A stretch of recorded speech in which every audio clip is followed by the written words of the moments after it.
अस्सलाम वालेकुम। उम्मीद करते हैं आप सब खैरियत से होंगे।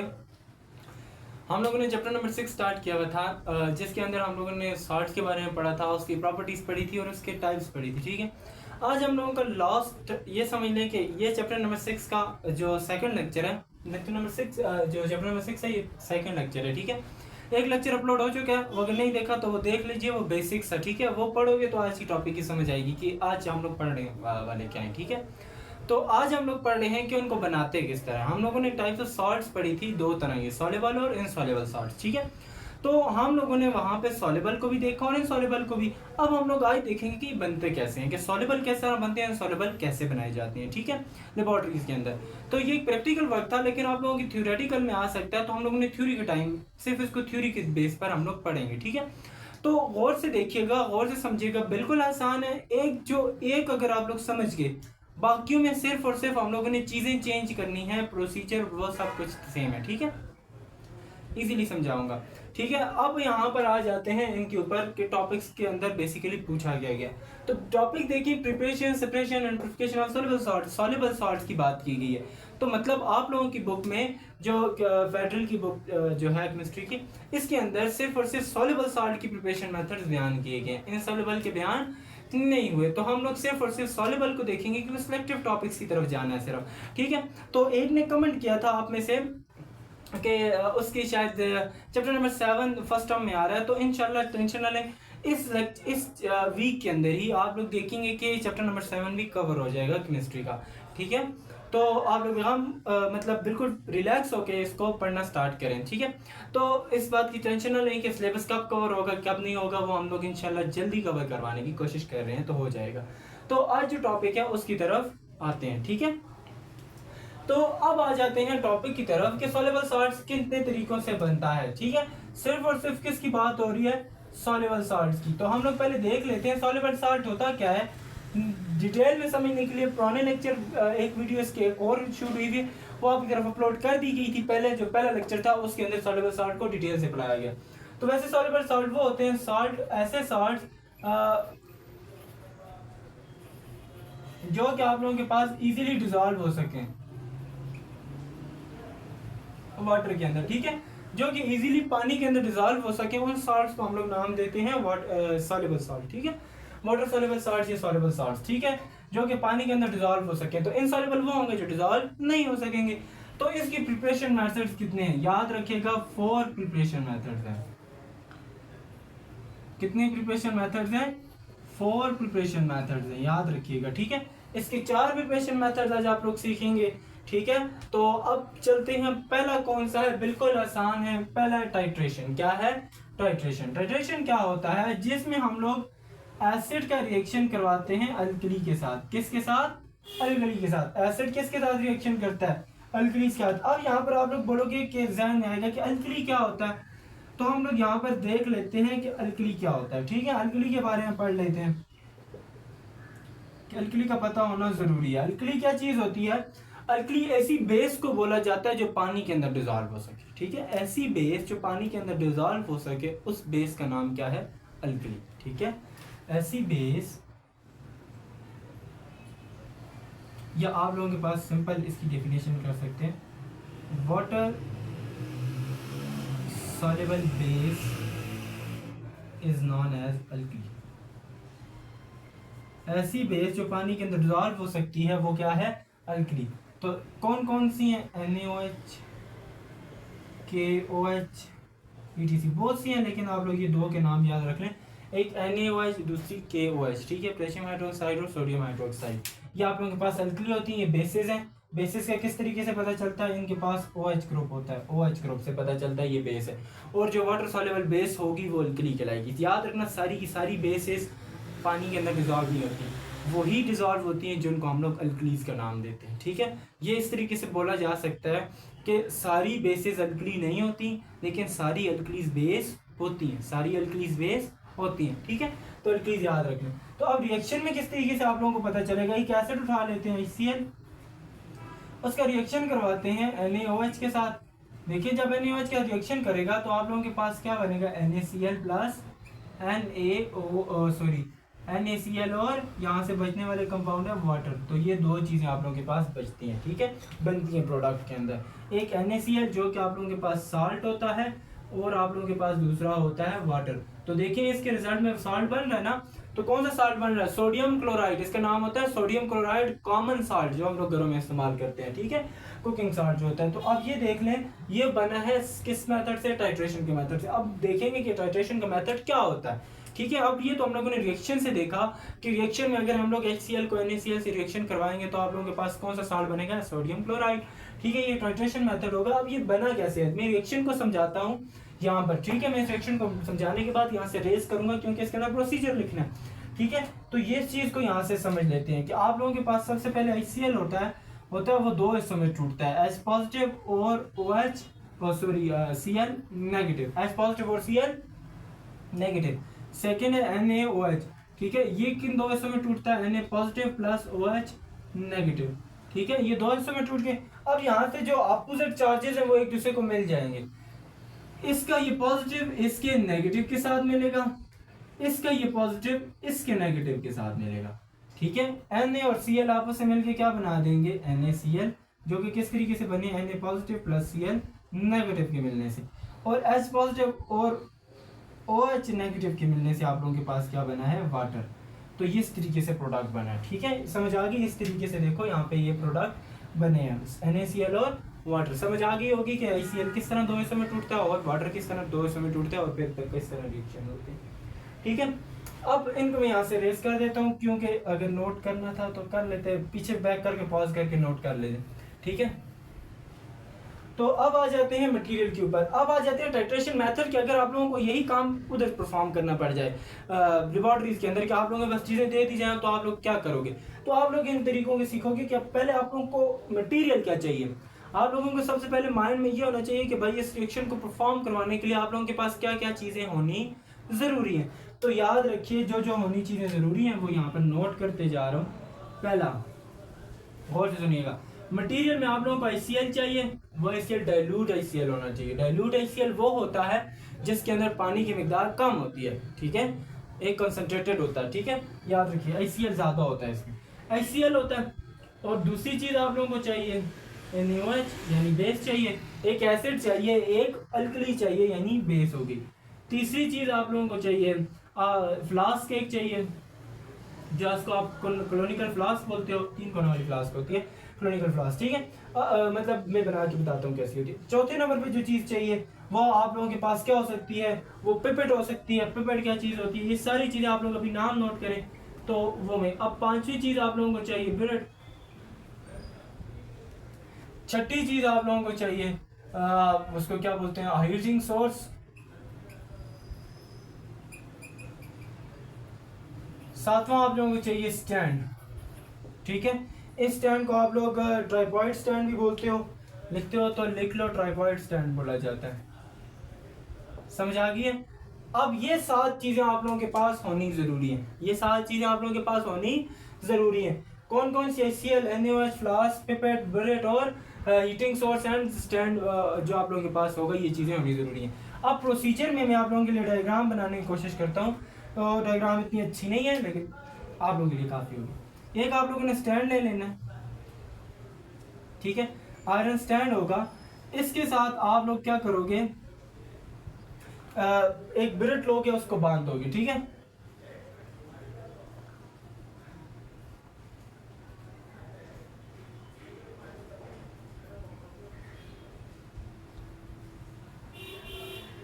और इसके नीचे आप लोग रखोगे एक क्लोनिकल फ्लास्क,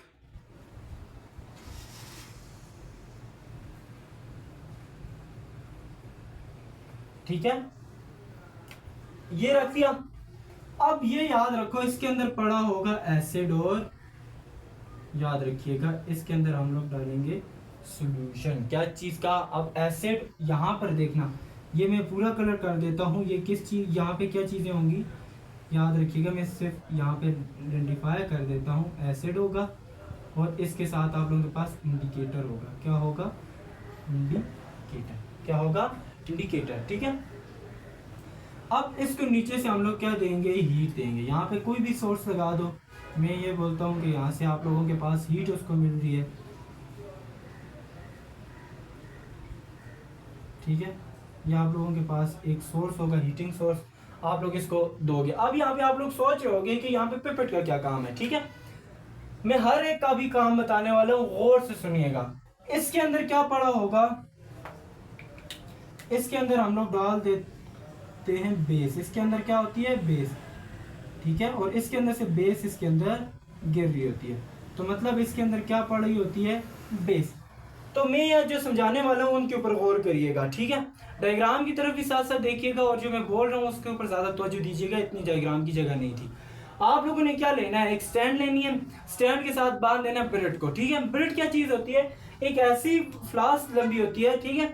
उसके अंदर क्या होता है, मेजरमेंट हुई हुई होती है, उसके ऊपर क्या हुई होती है, मेजरमेंट हुई हुई होती है। आप लोग क्या करते हो, उसके अंदर बेस को ले लेते हो। ब्रेड के अंदर क्या ले लेती है, बेस। बेस ले ली, बेस क्या होगी, NaOH, अल्कली मतलब NaOH ले ली। एक फ्लास्क उठाइए, क्लोनिकल फ्लास्क। अब उस क्लोनिकल फ्लास्क के अंदर हम लोगों ने क्या किया है, देखते जाइएगा, एसिड डालते हैं। आप लोग सपोज करो 25 सेंटीमीटर क्यूब तक हम लोगों ने HCl डाल दिया, ठीक है। और उसके बाद उसके अंदर इंडिकेटर को इस्तेमाल किया। क्या इस्तेमाल किया, इंडिकेटर में यहाँ लिखना भूल गया था, यहाँ पर एक और चीज यूज होती है, इंडिकेटर, जो कि बहुत इंपॉर्टेंट है। अब ये इंडिकेटर क्या होता है, इंडिकेटर हमें बताता है कि यहाँ पे एसिड मौजूद है या बेस। अगर न्यूट्रल होगा तो फिर कलर चेंजिंग से हमें पता चलता है कि यहाँ पे एसिड बेस में कन्वर्ट हो रहा है, बेस एसिड में कन्वर्ट हो रही है, या न्यूट्रल है, ठीक है। तो यहाँ पे जो इंडिकेटर इस्तेमाल करता है उसका नाम है फिनोफ्थलीन, ठीक है। लेकिन यहाँ पे मैं लिखना भूल गया था। अब आगे इंडिकेटर ले लिया। अब इंडिकेटर जो लिया है, ठीक है, अब इंडिकेटर को किसके अंदर डाल देना है, क्लोनिकल फ्लास्क के अंदर। आप लोग क्या लोगे, पहले क्लोनिकल फ्लास्क के अंदर एसिड लिया, कितने, 25 सेंटीमीटर क्यूब, ठीक है। यह वॉल्यूम उसका तो जो था।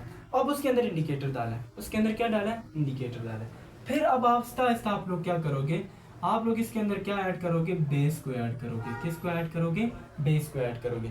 तो यहाँ पर आप लोग ये समझो कि ये जो सोल्यूशन है ये HCl और इंडिकेटर का पड़ा है, HCl और इंडिकेटर का। HCl इंडिकेटर मिक्स करके यहाँ पे रखे, उसको हीट दी, ऊपर से आहिस्ता आहिस्ता बेस डालना शुरू कर दी। ये दोनों मिला के इधर डाले, अब बेस आहिस्ता आहिस्ता इधर डाल रहे हैं, NaOH, अल्कली, बेस जहाँ पे लिखा हो अल्कली, NaOH डाल रहे हैं, ठीक है। अब NaOH उस टाइम तक डालेंगे जब तक कलर चेंज ना हो जाए, जब तक कलर चेंज ना हो जाए। अब ये कलर कैसे चेंज होगा, शुरू में इसका कोई कलर नहीं होगा, शुरू में इसका कोई कलर नहीं होगा, ये होगा कलरलेस। क्या होगा, कलरलेस। ये उस टाइम तक बेस ऐड करती जानी है जब तक आप लोगों का कलरलेस चेंज होके किस कलर में नहीं हो जाता, पिंक कलर में कन्वर्ट नहीं हो जाता। तो तब तक आप लोगों ने इसमें ऐड करते रहना है। जैसे ही पिंक कलर में कन्वर्ट हुआ, इसका मतलब ये हो जाएगा यहाँ पे सारे के सारे एसिड और बेस मिलकर साल्ट्स बन चुके हैं। अब इसके अंदर कोई एसिड बचा नहीं है, ठीक है। कलर चेंज होने से आप लोगों को पता चल जाएगा यहाँ पे अब कोई एसिड बचा नहीं है। तो आप लोग यहाँ से इसको घुमा के ब्लेड को बंद कर दोगे। जब बंद करोगे तो बेस निकलना बंद हो जाएगी और आप लोग इसका वॉल्यूम यहाँ से नोट कर लोगे, ठीक है। अब यहाँ तक आप लोगों को समझ आ गई कि यहाँ पे जो आप लोगों के पास बन गया सोल्यूशन, अब वो साल्ट्स बन गया, अब ये रिएक्शन, इस तरह के रिएक्शंस हो रहे हैं उसके अंदर। NaCl वाटर पड़ा है, अब NaCl वाटर पड़ा है। अब आ जाते हैं सेपरेशन के ऊपर।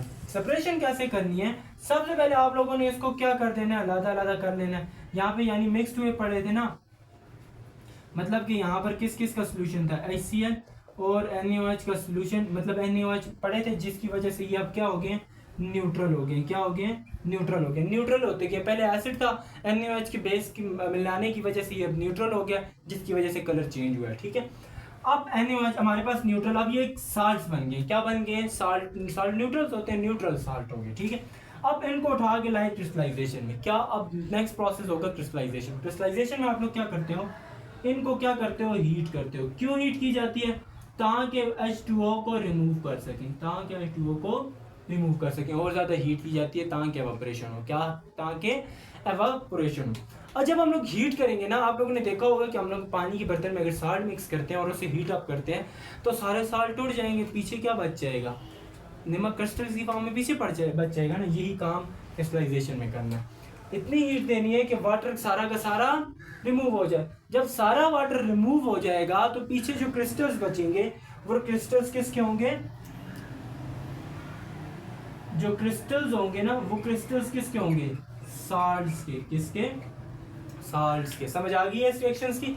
तो ये प्रोसेस होता है यहाँ पे, ठीक है, समझ आ गई। अगर नहीं समझे तो दोबारा इसको दोबारा वीडियो को स्टार्ट देखें, बिल्कुल एक एक चीज़ की समझ आ जाएगी, ठीक है। इतना मुश्किल टॉपिक नहीं। अब नेक्स्ट टॉपिक पे आते हैं, second method of preparation of salts, ठीक है। पहला एक्सेसिव मेटल मेथड। इसमें क्या करते हैं, देखो शुरू में इसके नाम भी देखो, एक्सेस मेटल मेथड, मतलब इसमें मेटल को ऐड करवाना है साल्ट के साथ। क्या इसको ऐड करवाना है? मेटल को। तो मतलब ये आप लोगों को बता रहा है कि ये मिलके किससे बना है? एसिड जब भी किसके साथ मिलेगा? मेटल के साथ, तो आप लोगों के पास साल्ट्स बनेंगे और साथ में हाइड्रोजन गैस बनेगी, साल्ट में हाइड्रोजन गैस बनेगी। यहाँ पे रिएक्शन के अंदर मैं बताता हूँ कि कैसे चीज़ें बनती हैं, ठीक है। आप लोगों को सिर्फ इतना पता होना चाहिए कि यहाँ पे एसिड और मेटल मिलते हैं। मैं आप लोगों को आसान लफ्ज़ों में एक ऊपर रिएक्शन करके बताता हूँ, लेकिन आप लोगों की बुक के मुताबिक एग्जांपल लेंगे, जो एग्जांपल वहाँ ली गई है। लेकिन मैं आप लोगों को इजी वाली पढ़ाता हूँ कि उसको देखिएगा। हम लोग एक एसिड ले लेते हैं, उसके साथ एक मेटल को रिएक्शन करवाते हैं, ठीक है। यहाँ पे एसिड ले लिया HCl, यहाँ पे आ गया सोडियम मेटल। अब ये सोडियम क्या करेगा? इस क्लोरीन के साथ मिलके क्या बना लेगा? NaCl, और ये हाइड्रोजन गैस की फॉर्म में यहाँ से रिमूव हो जाएगा। ये रिएक्शन था, बिल्कुल सिंपल। अगर आप लोग इसको उठा के यहाँ पे करना चाहते हो तो भी कर सकते हो, ठीक है, कोई मसला नहीं है, बिल्कुल। NaCl, Na क्या करता है? यहाँ की क्लोरीन, Na पॉजिटिव होता है ना हमेशा पहले ग्रुप से, तो पॉजिटिव होगा, क्लोरीन यहाँ पे सातवें ग्रुप से नेगेटिव, तो ये दोनों मिलके आपस में NaCl बना लेंगे, यहाँ से हाइड्रोजन अलग हो जाएगा, वो गैस की फॉर्म में वहाँ से रिमूव हो जाएगा। ये रिएक्शन अब इस तरीके का, यहाँ पर आप वो समझेंगे जो आप लोगों की बुक का है, ठीक है। बुक को भी साथ लेकर चलना है ना, क्योंकि आप कंसेप्ट बिठाओगे साथ, बुक को भी देखो कि भाई जो चीज़ें सिलेक्टेड हैं वही पढ़नी है, तो अब वही देखेंगे। आप लोगों की बुक में लिया हुआ है H2SO4 को एसिड और जिंक को मेटल। जब ये दोनों मिलते हैं तो यहाँ पे देखो शुरू में क्या है? H2SO4 नेगेटिव है, तो ZnSO4 आ जाएगा, प्लस ये शुरू में से H2 रिमूव हो गया, गैस की फॉर्म है। ऊपर का एरो का मतलब इसलिए लगाया कि यहाँ से गैस उड़ गई है, ठीक है। समझ आ गई है? नहीं समझ आई तो इसका रिएक्शन देखो कैसे होगा। H2SO4 दो हिस्सों में टूटता है, H पॉजिटिव प्लस SO4, जो आप लोगों के पास यहाँ पे दो H है ना, तो ये +2 हो जाएगा। तो यहाँ पे यानी H2 को इलादा कर लेते हैं, बिल्कुल SO4 -2, SO4 -2। अब यहाँ पे SO4 -2 होता है, इसके साथ जिंक मिलता है। जिंक के साथ जब ये मिलेगा, जिंक हमेशा ट्रांजिशन, जिंक क्या करता है? ट्रांजिशन एलिमेंट है, जो कि +2 इलेक्ट्रॉन होते हैं इसके ऊपर, +2 चार्ज होता है। ये ऐसा मेटल है कि 2 इलेक्ट्रॉन दे सकता है, तो इसके ऊपर चार्ज आता है +2, तो SO4 -2 Zn +2, क्रॉस मल्टीप्लाई करवाएं तो आपके लोगों के पास हो जाएगा Zn2 SO4 यहाँ पे भी 2। याद रखिएगा, जब भी आप लोग क्रॉस मल्टीप्लाई करवाते हो ऊपर वाली ऑक्सीडेशन स्टेट्स को या इसके चार्जेस को, तो इनके साथ प्लस माइनस नहीं लिखते। और याद रखना, अब आप लोग ये सोच रहे हो कि SO4 को पहले क्यों लिखा है और ना बाद में क्यों लिखा है, और जिंक को पहले क्यों? जो भी पॉजिटिव होता है उसको हमेशा पहले लिखा जाता है, नेगेटिव वाले को बाद में। इसके बाद नेगेटिव है तो ये बाद में, Zn को पहले। तो यहाँ पे प्लस, ये दोनों आगे, ये दोनों एक जैसे हैं, तो कट के क्या बच गया? ZnSO4, ठीक है। जिंक सल्फेट उसको बोला जाता है। तो नोट कर लें, इस तरीके से रिएक्शंस होते हैं।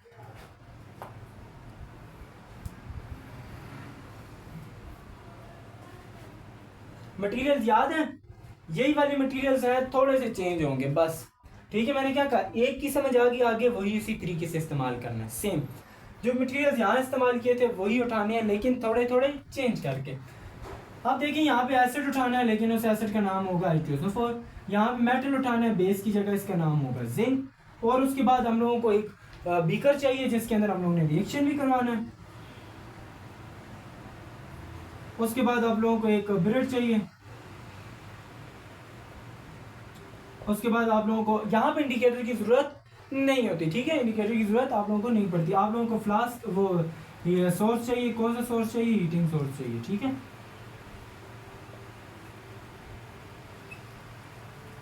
और आप लोगों के पास ट्राइपॉड स्टैंड। देखो मैंने यहाँ ट्राइपॉड स्टैंड नहीं बनाया, लेकिन ट्राइपॉड स्टैंड क्या होता है? जो जिसके ऊपर हम लोग फ्लास्क को रखते हैं, फिर नीचे से हीट देते हैं, ठीक है। फ्लास्क को उसके ऊपर वो इस तरीके का बना होता है, 3D में बनाना मुश्किल है, तो इसके ऊपर इस तरह रखते हैं, नीचे खुद को हीट दी जाती है, तो वो इस तरीके का होता है। असल में उसकी इस तरीके से शेप होती है ना, ये उधर की तरफ होती है, तो यहाँ ऊपर रखा जाता है, फिर नीचे से हीट की जाती है। तो यहाँ पे जैसा चूल्हा होता है यार, चूल्हे बोल लो उसको, ठीक है। अब ये आप लोगों के पास आ गया मटीरियल। अब इसकी प्रोसीजर की तरफ आते हैं कि इसमें रिएक्शन कैसे करना है। आप लोगों ने सबसे पहले उसी तरीके से H2SO4 लेना है। कितना लेना है? जितना आप लोगों की मर्जी है, लेकिन आप लोगों की बुक विदाउट 25 सेंटीमीटर क्यूब। ठीक है, आप लोग जितना मर्जी है लो, कोई मसला नहीं है।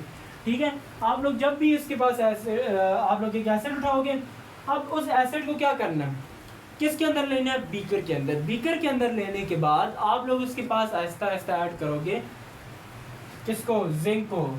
Add zinc. ठीक है, जिंक को आहिस्ता आहिस्ता आप लोगों ने ऐड करते जाना है। उस टाइम तक ये रिएक्शन स्टार्ट हो जाएगा। जब ये रिएक्शन स्टार्ट होगा तो आप लोगों के पास कौन सी गैस बनेगी? H2 गैस बनेगी, और ये H2 गैस निकल दी जाएगी। और बोलते हैं उस टाइम तक जिंक को ऐड करते जाना है until रिएक्शन स्टॉप। उस टाइम तक रिएक्शन जिंक ऐड करना है जब तक आप लोगों के पास ख़त्म नहीं हो जा, मतलब रिएक्शन रुक नहीं जाता। रिएक्शन रुकेगा कैसे पता चलेगा? रिएक्शन रुकने का ऐसे पता चलेगा कि अब गैस निकलना बंद हो जाएगी, क्योंकि जब अब गैस निकल रही होगी बबल्स बनेंगे। क्या बनेंगे? बबल्स। अब आप लोग जिंक डाल रहे हो, बबल्स नहीं बन रहे, तो आप लोग समझो अब जितना भी एसिड डाला था वो सारा साल्ट में कन्वर्ट हो चुका है। अब इसके पास और एसिड नहीं बचा, तो ये लादा। अब ये रिएक्शन को मैं एग्जांपल्स डायग्राम से समझा रहा हूँ। आप लोगों ने एक बीकर लिया, एक बीकर के अंदर यहाँ तक आप लोगों ने क्या डाल दिया? एसिड डाल दिया। ठीक है, मैं ये बना रहा हूँ, ये इसके यहाँ तक ब्लू लाइन तक आप लोगों ने एसिड डाल दिया। अब आहिस्ता आहिस्ता आप लोग क्या ऐड करोगे? आप लोगों ने ऐड करना है यहाँ से जो आप लोग यूज़ कर रहे हो जिंक। किसको ऐड करोगे? जिंक को। अब ये जिंक इसके अंदर आएगा तो यहाँ पर क्या बनेंगे? बबल्स। क्या बनेंगे? बबल्स। ये बबल्स किस चीज़ के होंगे? हाइड्रोजन गैस के। तो मतलब यहाँ से ऊपर की तरफ हमारे पास निकलेगी हाइड्रोजन गैस। ठीक है, ये उस टाइम तक निकलेगी जब तक ये रिएक्शन कंप्लीट नहीं हो जाता। जैसे ही रिएक्शन कंप्लीट हुआ ये बबल्स बनना बंद हो गए, तो आप लोग पता चल जाएगा कि सारा कुछ अब जो इसके अंदर सोल्यूशन मौजूद है वो साल्ट का। और जो ये बाकी जिंक होगा, वो बाकी जो एक्स्ट्रा जिंक आप लोगों ने डाला है वो नीचे आके जम हो जाएगा, वो नीचे आके जम हो जाएगा। ठीक है, अब आप लोगों ने सेपरेशन कैसे करनी है? आप लोगों ने इस्तेमाल करना है फिल्टर पेपर। किसका इस्तेमाल करना है? फिल्टर पेपर का। फिल्टर पेपर क्या होता है? ऐसा पेपर जिसके अंदर से लिक्विड सारा सोल्यूशन जो बना होता है वो गुजर जाता है, जिसके पार्टिकल का साइज बड़ा होता है वो पीछे ही रह जाता है। तो आप लोग जब फिल्टर पेपर से इसको गुजारोगे तो आप लोगों के पास अनरिएक्टेड जिंक जो होगा, अनरिएक्टेड जिंक। अनरिएक्टेड जिंक कौन सा जिंक होता है? जिसने अभी तक रिएक्शन नहीं किया, मतलब जो बचा हुआ जिंक है, जो नीचे ब्लैक बच गया, जो मतलब अब उसके पास HCl ही नहीं है, वो किसके साथ रिएक्शन करे? क्योंकि अब वो आया था रिएक्शन करने HCl के साथ, वो तो पहले ही सारा साल्ट के अंदर कन्वर्ट हो चुका है और हाइड्रोजन गैस की। तो अब वो रिएक्शन किसके साथ करे? रिएक्शन के लिए कोई है नहीं, तो वो जिंक अपनी उसी फॉर्म में मिल जाता है। जब हम लोग इसको सेपरेट करते हैं, ये हमें जिंक अलग हो जाता है और बाकी सोल्यूशन इससे अलग हो जाता है। ठीक है, ऊपर वाला सोल्यूशन अलग, जिंक अलग। अब जो ये जो सोल्यूशन है, इस सोल्यूशन को हम लोग क्या करते हैं, याद ये होता है ना, इसके नीचे से हीट भी दी जाती है ताकि रिएक्शन। अब ये सोल्यूशन बहुत गर्म हुआ होता है, सैचुरेटेड फॉर्म में होता है, मतलब इसमें मजीद अब सोल्यूट ऐड नहीं हो सकता, क्योंकि तभी अनसैचुरेटेड फॉर्म, तभी आप लोगों के पास प्रेसिपिटेट की फॉर्म में जिंक मिला है ना, क्योंकि और सोल्यूट इसमें ऐड और जिंक इसमें ऐड नहीं हो सकता था। अब जो सोल्यूशन बना है, इस सोल्यूशन को आप लोग कूल कर देते हो, ठंडा होने के लिए रख देते हो। तो अब यहाँ पे जो बनते हैं वो क्रिस्टल्स बनते हैं, और ये क्रिस्टल्स किसके होते हैं? साल्ट्स के होते हैं। किसके होते हैं? साल्ट्स के होते हैं। ये दो प्रिपरेशन मेथड आप लोगों के सामने। अगर मैं साइड से तो स्क्रीनशॉट लेना चाहते हो स्क्रीनशॉट ले लो, वैसे भी आप लोगों को नोट्स मिल जाएंगे। ठीक है, इसकी टेंशन नहीं लेनी, वो आप लोगों के पास अपलोड हो जाएंगे। ठीक है, ले सकते हो स्क्रीनशॉट। ठीक है, मैं इसको रेस कर रहा हूँ। ठीक है, तो अब ये दो मेथड्स बाकी जो बच गए हैं उनको हम लोग अब आ जाते हैं नेक्स्ट दो मेथड्स की तरफ। नेक्स्ट दो मेथड का नाम है एक्सेस इनसॉल्युबल कार्बोनेट। तो मतलब इसमें हम लोगों ने कार्बोनेट ऐड करवाने हैं, किसके साथ? एसिड के साथ। यहाँ एक्सेस इनसॉल्युबल बेस मेथड, तो मतलब इसमें हम लोगों ने बेस को ऐड करवाना पड़ता है, इनसॉल्युबल बेस। ठीक है, मैं वो भी पढ़ाता हूँ इसमें क्या चीज़ें होती हैं और इसमें क्या होता है। ठीक है, दोनों को रिलैक्स होकर सीखें, कोई मुश्किल नहीं है, बिल्कुल आसान प्रोसीजर्स हैं जैसे पहले पढ़ चुके हैं। ठीक है, एक्सेसिव इनसॉल्युबल कार्बोनेट क्या होते हैं कि यहाँ पर आप लोगों को रिएक्शन करवाना है एसिड का विद मेटालिक कार्बोनेट के साथ। किसके साथ? मेटालिक कार्बोनेट के साथ। ठीक है, ये याद रखिएगा।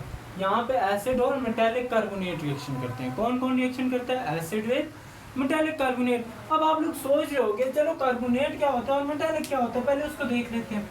याद रखिएगा कोई भी मेटल हो उसके साथ अगर कार्बोनेट जुड़ा हो वो होता है मेटालिक कार्बोनेट। मेटल के साथ अगर कार्बोनेट जुड़ जाए वो होता है मेटालिक कार्बोनेट। कार्बोनेट किसको बोलते हैं? CO3 को। मैं यहाँ ऊपर लिख लेता हूँ, कार्बोनेट जिसको बोला जाता है CO3-2, इसके ऊपर चार्ज होता है, CO3 कार्बोनेट होता है।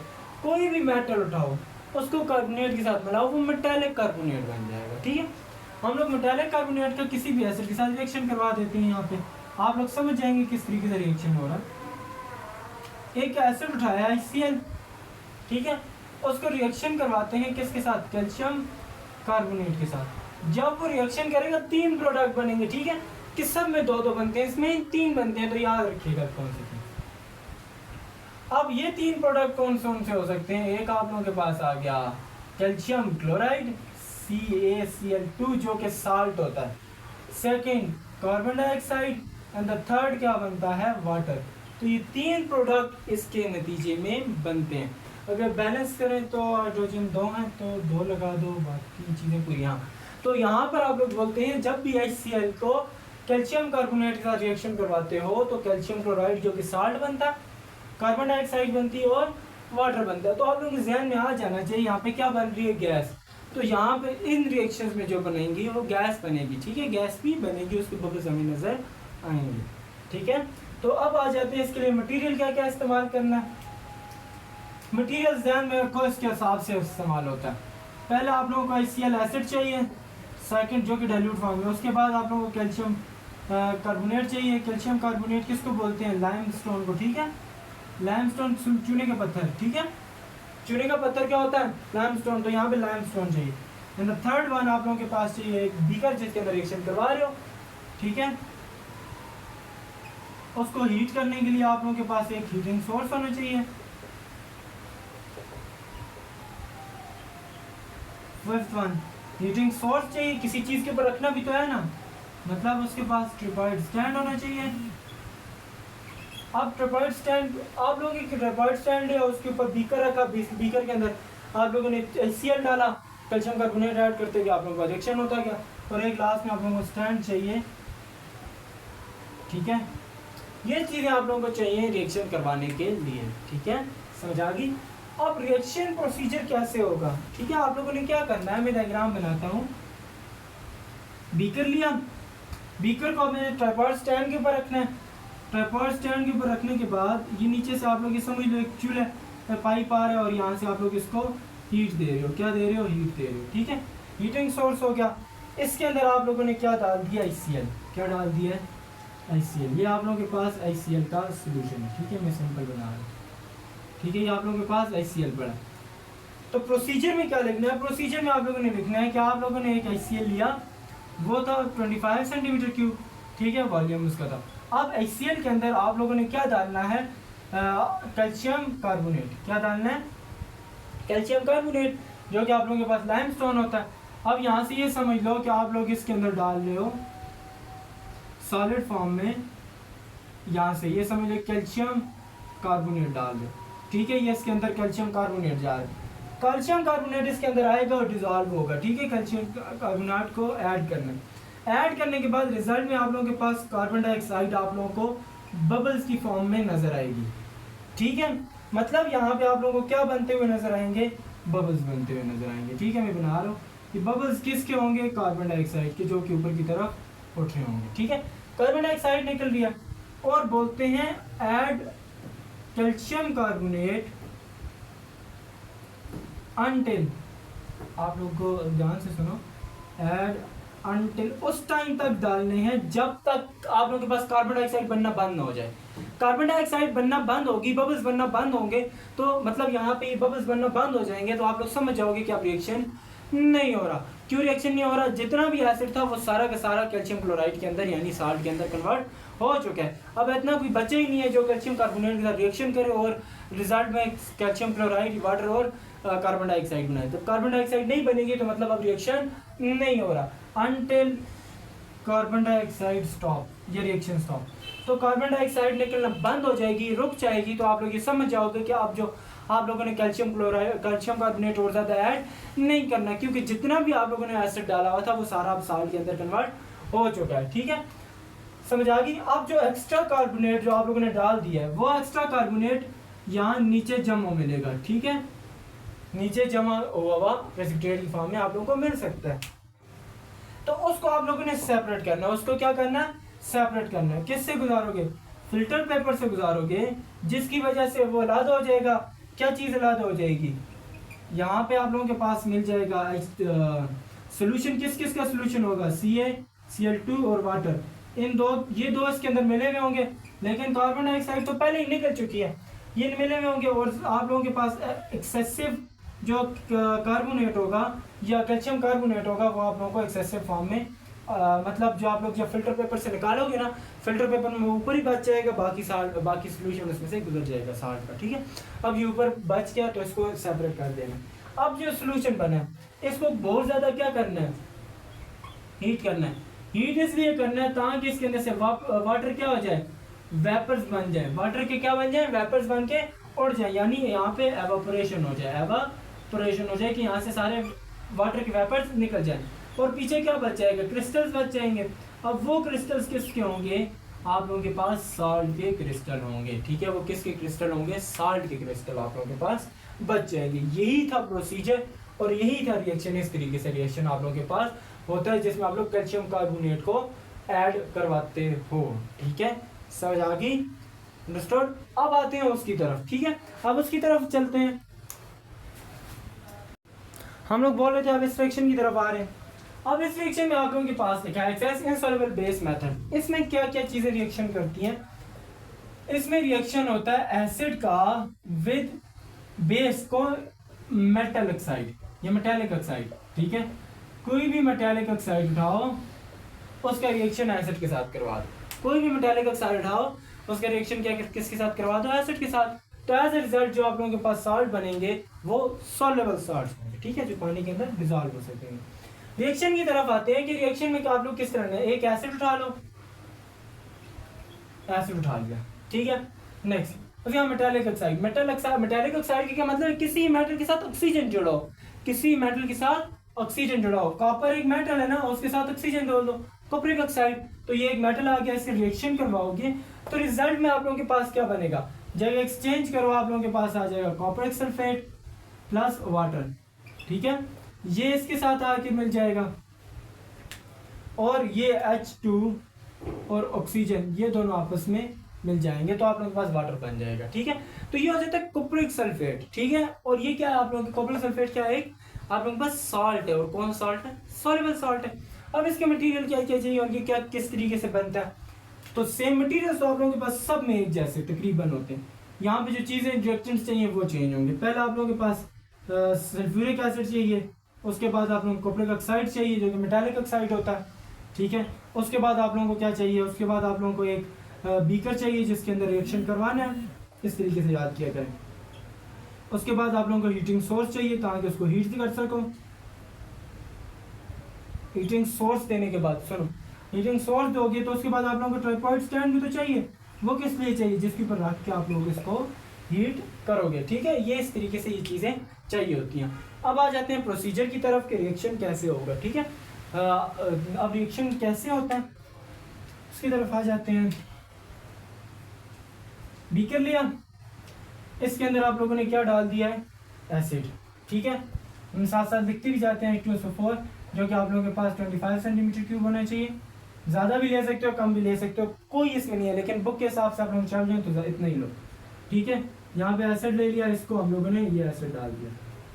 ठीक है, ये एसिड इसके अंदर डाल दिया। इसको नीचे से हीटिंग सोर्स दिया, हीटिंग सोर्स रखा और हीट प्रोवाइड की। ठीक है, नीचे से हीट प्रोवाइड करना शुरू हो। जब हीट दी और साथ साथ किसको ऐड करवाना है ये चीज़ भी याद रखनी है। हम लोग साथ ऐड करवा रहे हैं, किसको ऐड करवाना है, कॉपरिक ऑक्साइड CuO को, ठीक है, वो इसके अंदर डाल रहे हैं, वो इसके अंदर इस कॉपरिक ऑक्साइड डाल रहे हैं। जब इसके अंदर डालेंगे तो ये रिएक्शन हल होता जाएगा, मतलब ये सॉलिड फॉर्म में होता है, डिजॉल्व होता जाएगा। क्या होता जाएगा, डिजॉल्व होता जाएगा। एक टाइम ऐसा आएगा कॉपरिक ऑक्साइड डिजॉल्व होना बंद हो गया, जब वो डिजॉल्व होना बंद हो जाए तो अब इसके अंदर और कॉपरिक ऑक्साइड सॉल्ट या ऐड नहीं करना। क्यों नहीं ऐड करना, वो हमें बता रहा होता है कि जो बच के यही बता रहा है कि आप उसके अंदर से एसिड खत्म हो गया, सारा साल्ट के अंदर कन्वर्ट हो गया, कि और एसिड ही नहीं है कि जो कॉपर ऑक्साइड के साथ रिएक्शन करे। इसलिए हम लोग बोलते हैं कि add CuO copper oxide until it remain unchanged or undissolved। उस टाइम तक ऐड करना है जब तक वो अनडिजॉल्व फॉर्म में ना मिल जाए।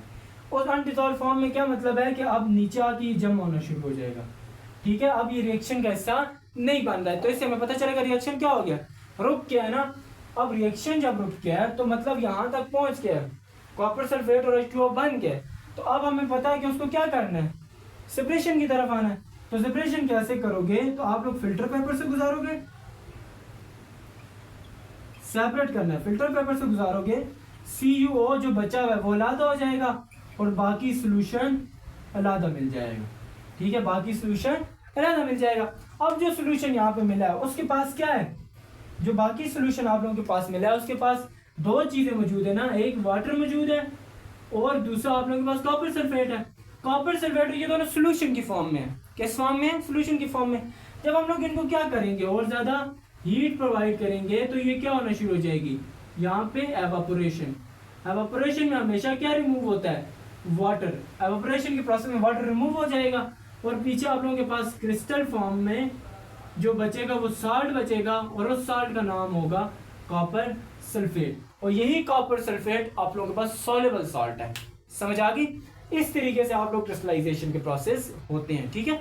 यही चार मेथड्स थे, चार मेथड्स के प्रोसीजर्स, चार मेथड्स के मटेरियल्स, चार मेथड्स के रिएक्शंस, सब आप लोगों ने डिटेल में पढ़नी, ठीक है। अगर कोई भी मसला इस वीडियो को दोबारा देख सकते हैं, फिर भी अगर नहीं समझ आती तो आप लोग हमसे सवाल कर सकते हैं, ठीक है। किसी चीज़ की समझ ना आए तो वो सवाल आप लोग कर सकते हैं बिला झिझक, ठीक है। यहाँ तक कि आप लोगों का चैप्टर था, ये चैप्टर यहाँ कंप्लीट हो चुका है। इंशाल्लाह नेक्स्ट लेक्चर में मिलेंगे, वो यूनिट नंबर 7 का होगा और यूनिट नंबर 7 को भी इंशाल्लाह हम लोग जल्द कंप्लीट करने की कोशिश करेंगे। वो आसान चैप्टर है, ऑर्गेनिक कंपाउंड स्टार्ट हो रहे हैं और इनऑर्गेनिक्स वगैरह, ठीक है। तो हम लोग उनकी तरफ बढ़ते हैं, ठीक है, इंशाल्लाह नेक्स्ट लेक्चर में। अब इंशाल्लाह मिलते हैं नेक्स्ट लेक्चर के अंदर, तब तक के लिए अल्लाह हाफिज़, गुड बाय।